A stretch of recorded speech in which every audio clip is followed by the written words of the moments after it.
just a quick disclaimer, I'm not responsible for anything of yours you break. So, I was just thinking about the review I did for the A case, and one of the things I really miss about the smart cover is that when you close it, it locks. That's my favorite thing. When you open it up, it unlocks. And I really wish there was some way I could put this same feature into this case. And then I was thinking, why not? So I went down to Radio Shack and I picked up some rare earth magnets. These are 3/16 size. They're very small. And I played around with them and I used the teardown from iFixit and found where the sensor was that did the lock. There's only one sensor, so there's only one magnet we really have to worry about. And I'm going to show you how you can make any case or cover into a smart cover. So the things you're going to need for this, besides this A case and your iPad 2, is going to be an eXacto blade. I'll be very careful with these. They're sharp. I've already cut myself just getting it out of the package. Maybe I need adult supervision. You also need your neodymium magnets, which get stuck to everything. The package came with two. See if I can focus this. Package came with two. I'm going to put them both in there just like this, just kind of make them stronger. And then I got some Gorilla Glue. You could probably use some fabric glue, but I want something super duper strong that dries clear. First things first, we need to find this pesky sensor. I use this diagram. The red box shows you where the magnet is. Right next to it you'll see those other magnets that help keep the smart cover closed. But the one we're concerned with is the one in the red. You can find that on ifixit.com or just Google smart cover teardown.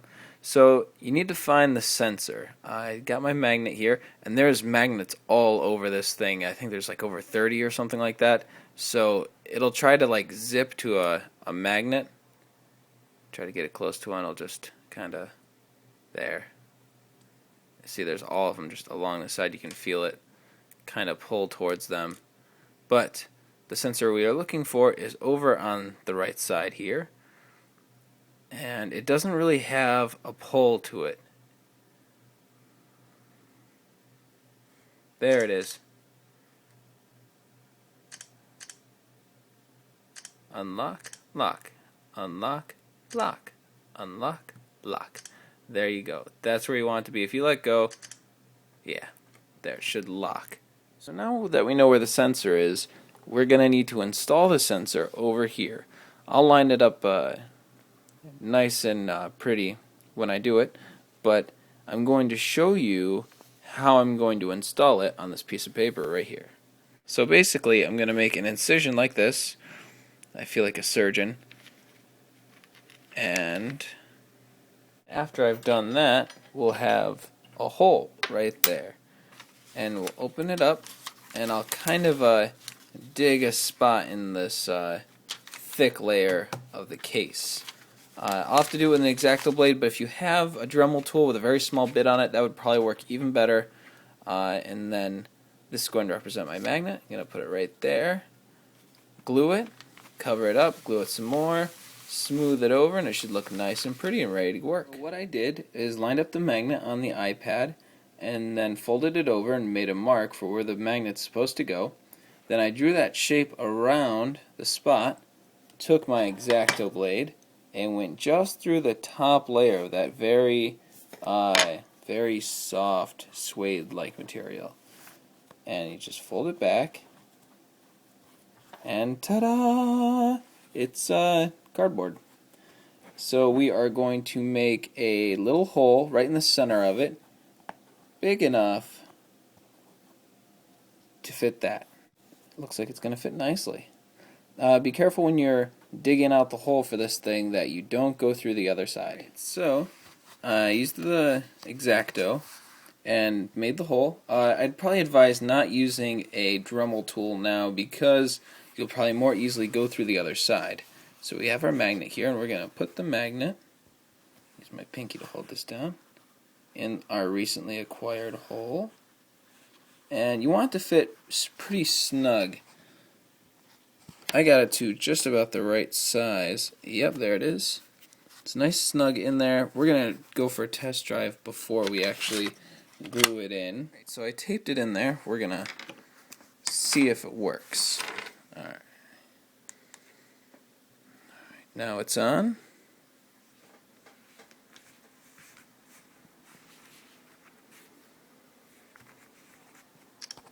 Now it's off. On. Off. On. Off. It looks like it works great. So let's glue it in there. Alright, so I'm just going to put a dab in the hole. Ooh, that might be a little too much.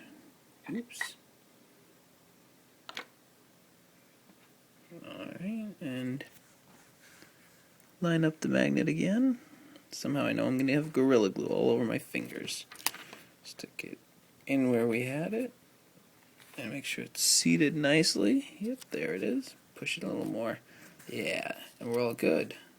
Alright, now that we glued the magnet in, we can go ahead and glue this top shut. So put a little glue in there. Get it around to all the sides there.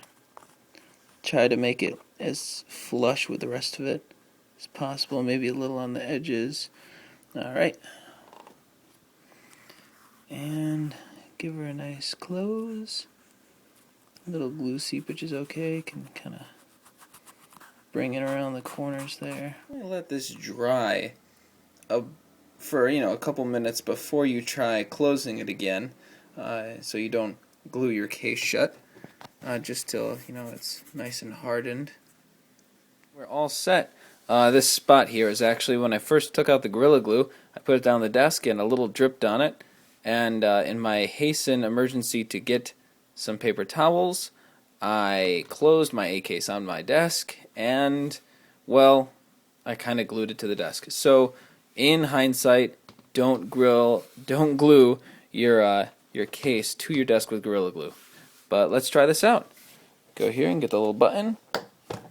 Open it up, and it turns on. Close it. Turns off. Works great. And just a little incision over there is all you have to live with. Mine's probably could have been smaller, and I probably should have not used pen when marking the spot, but oh well. Definitely worth the blemish for this convenience. So that's it. I can see a lot of cases incorporating this design. I mean, it's only one magnet in that one spot, and you get that feature. I've seen a couple cases look like smart covers already, and they even have backs on them, but they have the magnets to keep the cover closed, but they didn't include the magnet to lock the screen, which I don't understand. It was just two little magnets in there, all in the same spot. Real easy. I hope you enjoyed the mod. This is my first do-it-yourself video.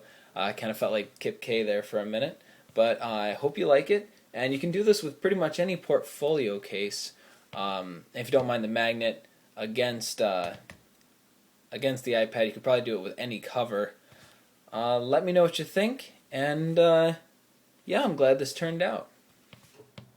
So overall, this project cost me in the neighborhood of $25, $28. The case itself was like $21 or $22. I'll leave a link to it on Amazon. It's from eCase. It's a great case. This is the least expensive one, but they have one that's made out of real leather for those who are into that kind of thing. The magnets were $2. The eXacto blade was $2. The glue was $2 or $3. So for the price of a smart cover and the price of a smart cover that you've already made, and it also protects the back, I think it's definitely worth that little bit of extra effort, and it's definitely just really cool. I can't wait to show my friends.